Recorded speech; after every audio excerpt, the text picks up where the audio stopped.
24 डिसेंबर 1971 ख्रिसमसच्या आदल्या दिवशी Las Vegas एअरलाइन्सचे एक फ्लाईट भयंकर वादळात सापडतं.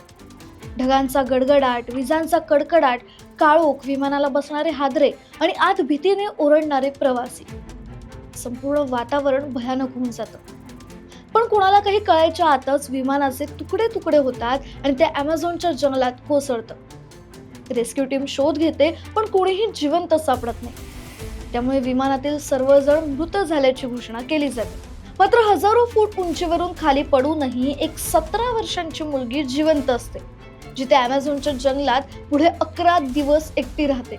आणि आजही ती मुलगी म्हणजे ती बाई जिवंत आहे. तिचं नाव जुलियाने कॉपके. पण त्या भयंकर जंगलात साप, मगरी आणि इतर हिंस्र प्राण्यांसोबत जुलियाने वाचली तरी कशी? जंगलातून बाहेर पडण्यासाठी तिने नेमकी काय धडपड केली आणि मुळात हे विमान कोसळलंच कसं? संपूर्ण थरारक गोष्ट जाणून घेण्यासाठी हा व्हिडिओ शेवटपर्यंत नक्की बघा.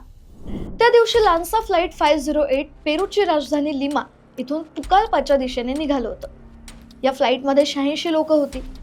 यापैकीच एक होती 17 वर्षांची जुलियाने, जी आपल्या आईसोबत म्हणजेच मारियासोबत तिच्या वडिलांकडे ख्रिसमस सेलिब्रेट करण्यासाठी जात होती. फ्लाईटने टेक ऑफ केलं. प्रवासाचा पहिला अर्धा तास नॉर्मलच गेला. सगळेजण सेटल होत होते. तेवढेच समोर काळे कुट्ट ढग दिसू लागले. विजा चमकू लागल्या, वाऱ्याचा वेग वाढला आणि विमानाला अक्षरशः हादरे बसू लागले. लगेज कंपार्टमेंट मधलं सामान प्रवाशांच्या अंगावर कोसळू लागलं. जवळपास 20 मिनिटं विमान त्या वादळाशी झुंज देत राहिलं. पण इतक्यातच एक जोरदार वीज विमानाच्या पंखावर पडली. आग लागली, पंखाचा भाग तुटला आणि हवेतच विमानाचे तुकडे झाले. क्षणार्धात सगळं काही संपलं. पुढे बरेच दिवस रेस्क्यू टीमने खाली शोधाशोध केली, पण एकही व्यक्ती जिवंत नसल्याचं लक्षात आलं. पण जुलियाने या ऍक्सिडेंट मधून वाचली होती. कशी?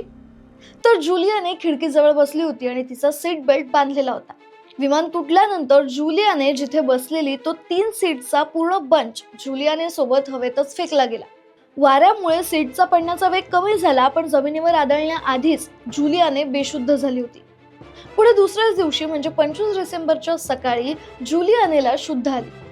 रात्रभर मुसळधार पाऊस आणि त्या जंगलात पडून राहिल्यामुळे तिचे कपडे चिखलाने माखले होते. तिचं कॉलर बोन तुटलं होतं, शरीरावर खोल जखमा होत्या आणि एका डोळ्याने जवळजवळ दिसतच नव्हतं.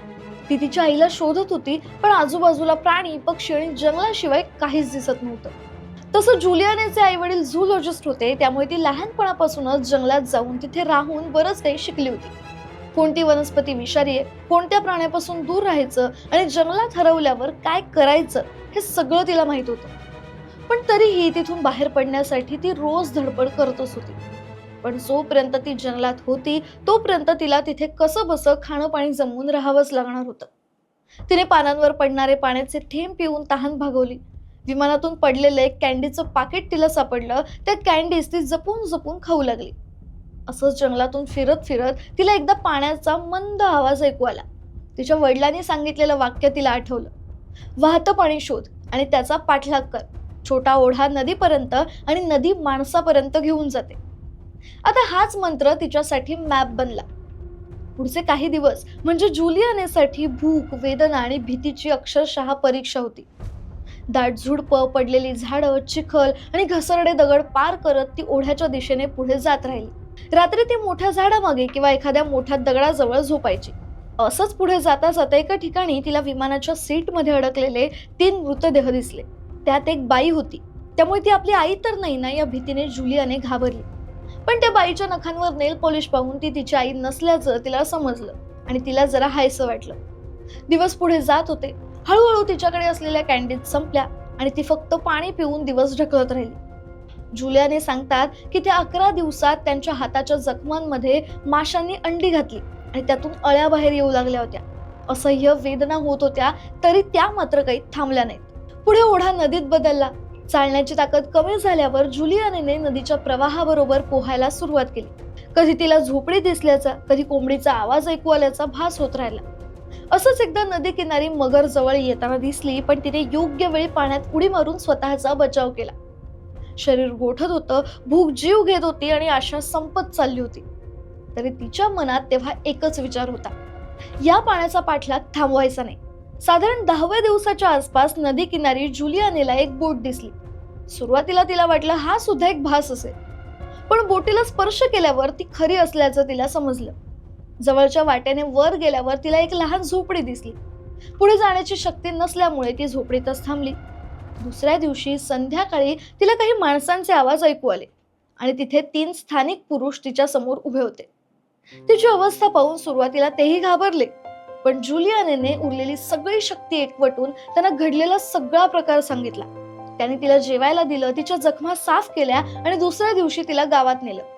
तिच्या घरच्यांशी तिचा कॉन्टॅक्ट करून दिला. त्यानंतर ती तिच्या वडिलांना भेटली, पण तिची आई या फ्लाईट ऍक्सिडेंट मध्ये गेली हे तिला सहन करावं लागलंच.